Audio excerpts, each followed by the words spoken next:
Michael Harris. Michael, baseball's in your blood, brother. Yeah, I'm just glad to be playing it.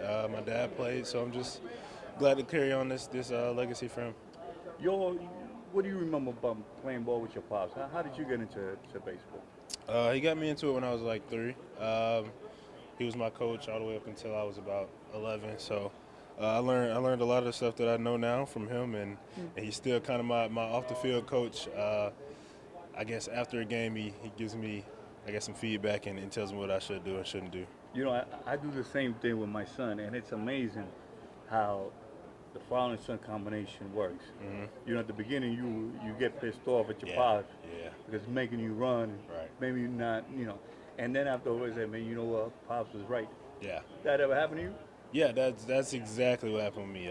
He had to stop coaching me because I wouldn't really listen to him. But if somebody else tells me the same thing that he was trying to tell me, then I listen. So I guess he just figured out that I didn't want to, I guess, listen to him because we're already together all day in the house. So I guess just hearing it from somebody else just made me want to listen to it. Now, at the dinner table, I don't meet my son, and the reason why because I don't have the same thing probably happen to you. He said, "Look, man, the mom told me that no baseball, Uh-huh. go something else, but no baseball." Because did that happen to you that all we talked to him was baseball, baseball, baseball? What he did on the Oh field? yeah. Not really. Most of the time it would be just right after a game or in the car on the way back. But at home we didn't really talk as much about, I guess, baseball. It was just, I guess, whatever was going on at the moment. I guess if I had a question or if he thought about something, he would say something. But no, it wasn't just strictly just baseball talk all day. And growing up, who did you like besides your admiring your pops? Who was the guy that you said, man, I like his style of game? Uh, Jason Hayward was huge for me, and Ken Griffey Jr. So those two were pretty huge for me. Is that why you play center field? I play center field because that's just where I guess that's where I've always been, and that's, I guess, where I love to play. But yeah, Jason Hayward grew up in the same, basically 15 minutes from where I grew up from. So high school in the same county, basically same area, and yeah, he's outfielder like me, left-handed. So Michael, when did you start taking the game of baseball serious to the point to say, you know what, I'm gonna go for the touchdown after field goal? yeah, I didn't really notice that I could, I guess, do this for real until I was about 15. I started getting college scouts and a few pro scouts. So yeah, I say around 15, 16 is where I really kind of locked in and knew I had a chance to do this as a career. And then what was your the talk with your pops with that? He said you down. He goes, look, man, we got something special here. This is what we're gonna do.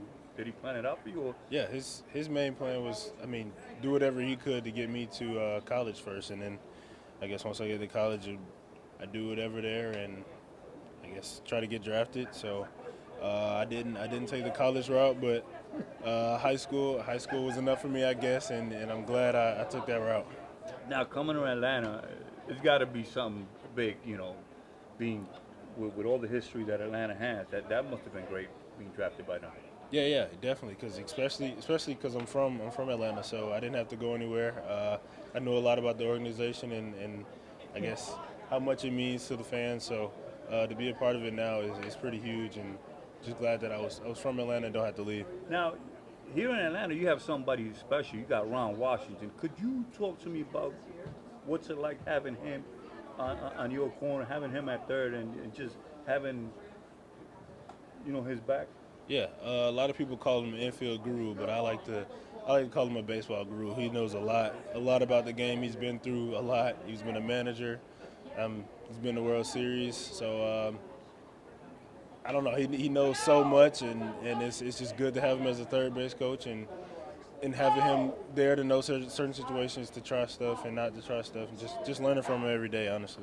Now, we're playing with all these guys here, Atlanta. I mean, you practically got an all-star squad in every position. Yeah, yeah. How much every day do you have to, pep up to be at that level to make sure that, hey, you're gonna put a good show for the fans, and your goal is going 4 for 4 every day.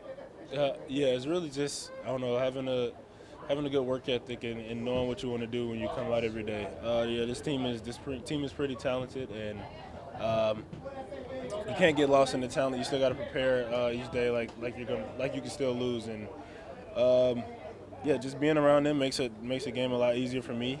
They do a lot of things that I want to do, and I guess when they do it, it gives me the confidence to go up there and do Now it too. having Albies and Acuna, man, makes the thing a lot different. It's like, hey, man, you set them up, I'll get them in. Yeah, it seems like every first inning, Acuna either hits a double or he gets on base and steals second. Then Ozzie either gets him over or gets him in, and then behind him is Riley and Matt Olson, who already has 100 RBIs. So yeah, the top of this lineup is pretty special. And yeah, I'm just glad I can watch it from the 9-hole. Now let me ask you something. You being out there in center field, has it ever crossed your mind, said, man, I'm playing center field for the Atlanta Braves, Del Murphy played here, and I'm here, and it is what it is? Yeah, I think about that a good amount of the times.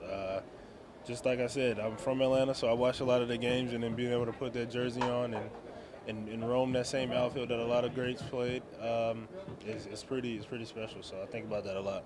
Well, listen, Michael, thanks a lot for your time and courtesy, man. You're a class act, man. Your pops was right. He did it right. Thank Oh, you. your mom also. So Yeah. forget her. You know what? I think probably next year you're probably going to be 40-40. If you stay healthy, you're going to be 40-40. I hope so. I'm trying to. That's the goal. Done. Yeah. Be safe, brother. Thank you. Be safe. Hola mis amores, solo paso por aquí para decirles que quiero que se suscriban al canal de las 5 esquinas.